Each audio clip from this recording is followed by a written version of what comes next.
Sekolah Biasa Saja adalah buku yang berisi tentang filosofi, ideologi, dan pendidikan seharusnya. Seperti apa ulasannya? Saksikan di episode ini.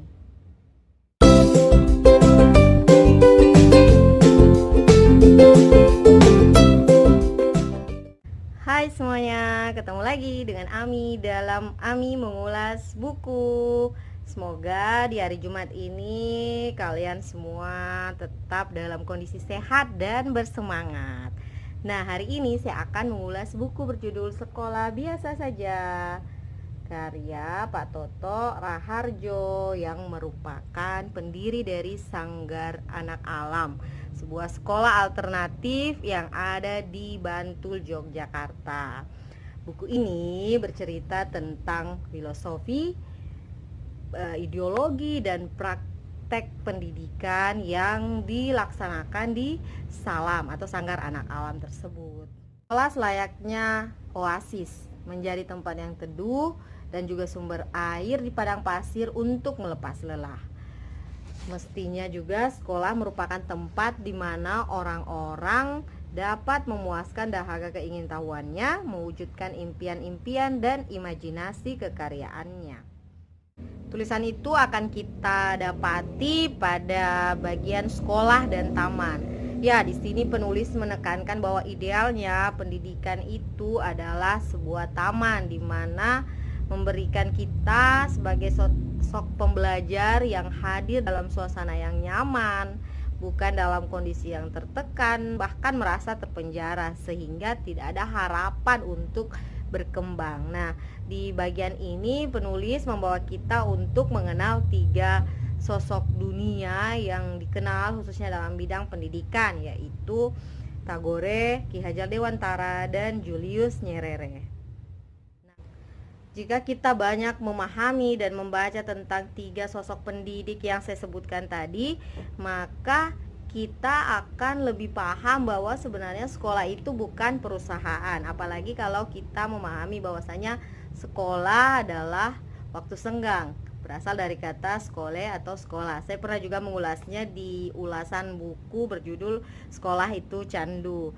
Artinya ketika seseorang ingin mendirikan sekolah, jangan berpikir bahwa akan membawa keuntungan secara ekonomi, karena mengelola sekolah bukanlah mengelola bisnis atau perusahaan. Sayangnya sekarang banyak sekali peraturan-peraturan yang kemudian membawa orang-orang merasa sulit untuk masuk ke dalam sebuah sekolah yang katanya bagus, bertaraf internasional atau dengan label beraneka ragam, tapi memberikan persyaratan beraneka rupa. Misalnya harus lulus tes ini dan itu, lalu kemudian bayar ini dan itu. Yang lain dalam bab tentang sekolah dan taman ini adalah sekolah bukan untuk mencetak batu bata. Kita sering membaca mungkin di jalan ada spanduk bertuliskan sekolah ini siap mencetak generasi yang siap kerja, atau sekolah ini penuh dengan prestasi akademik, seni dan olahraga dan sebagainya. Lalu kita lupa bahwasanya kata mencetak itu seperti ketika kita membuat kue, ada cetakannya dan bentuknya jadi seragam, rasanya pun sama. Apakah manusia seperti itu? Apakah anak-anak seperti itu? Nah, analogi seperti ini membawa saya sebagai pembaca langsung manggut-manggut. Ya betul, anak adalah pribadi yang unik dengan beragam potensi yang harus dikembangkan dan biasanya berbeda-beda, lazimnya berbeda-beda. Apakah potensi ini harus diseragamkan? Apakah pada akhirnya kita harus menjadi manusia-manusia yang seragam? Tentu tidak kan. Sehingga pola belajar atau suasana belajar seharusnya memberikan ruang yang besar untuk membantu anak-anak mengatasi masalah, lalu mampu memahami solusi apa yang dia bisa berikan, serta membawa anak-anak atau pembelajar itu menemukan jati dirinya untuk menghadapi kehidupan sehari-hari. Berbagai kondisi dan kebijakan yang kadang berubah, juga praktek kapitalisme di dunia pendidikan digambarkan sangat banyak dalam bagian sekolah dan taman ini. Belum lagi kalimat pembuka dari Nur Fauzi Rahman selaku Dewan Pendidikan Insispres dan juga Muhammad Sobari selaku budayawan bisa memperkaya pengetahuan kita bahwa seperti apa sih seharusnya pendidikan yang katanya berfungsi memanusiakan manusia. Lalu di bab sekolah dan taman ini kita juga akan melihat apakah betul Ki Hajar Dewantara adalah bapak pendidikan kita. Penasaran? Silahkan baca. Bab selanjutnya dengan judul Salam Yogyakarta, penulis membawa kita untuk berjalan-jalan di Sanggar Anak Alam, yaitu sekolah yang didirikan oleh penulis. Ini adalah sebuah sekolah alternatif di pinggir sawah, di mana guru dan orang tua semuanya adalah warga belajar, bukan hanya anak-anaknya.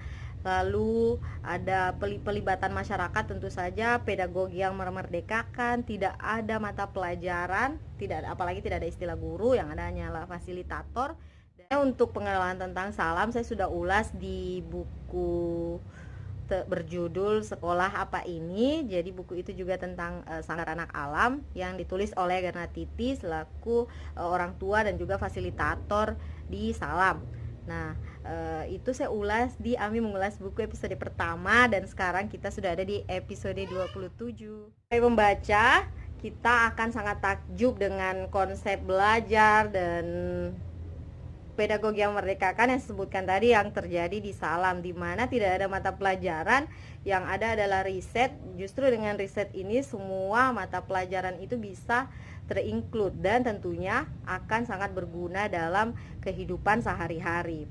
Nah, disinilah penulis juga memberikan kritik terhadap beberapa sekolah yang memberikan label dirinya sekolah alternatif. Ada 4 karakter yang membedakan sekolah alternatif dengan sekolah arus utama, yaitu filosofi yang mendasari praktik pedagogisnya. Umumnya sekolah alternatif menjalankan pendidikan dari sudut pandang yang lebih humanis.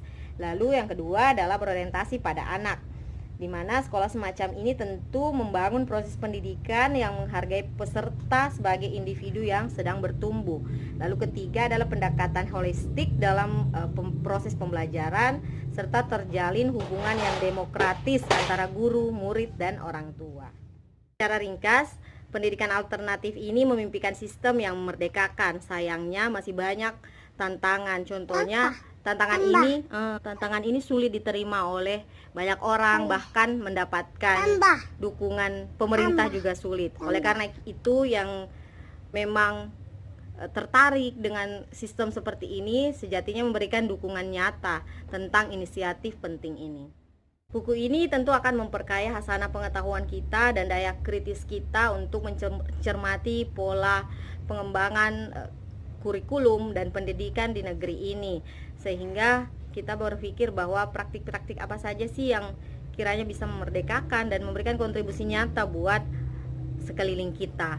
Nah, buku ini sangat menarik karena selain ditulis dengan bahasa yang menurut saya sangat membakar semangat, lalu diksinya pun mudah dipahami, ada banyak contoh, ada beberapa ilustrasi, dan yang paling menyenangkan lagi membaca riset dari para pembelajar di Salam, termasuk riset anak-anak SD, dan itu membuat saya takjub. Saya waktu SD menulis tidak bisa seperti itu tentunya. Bagaimana dan kalian nanti baca ya.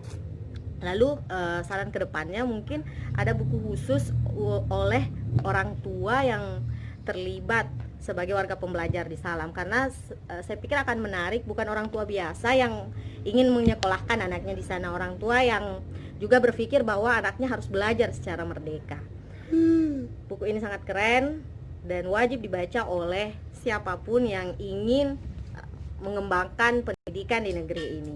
Kalau kalian ada di Banda Aceh atau Aceh Besar ingin baca buku ini, silakan pinjam di Pustaka Rumah Relawan Remaja. Semoga ulasan buku ini bermanfaat, dan sampai jumpa di Ami Mengulas Buku episode selanjutnya. Dadah. Apa? Episode.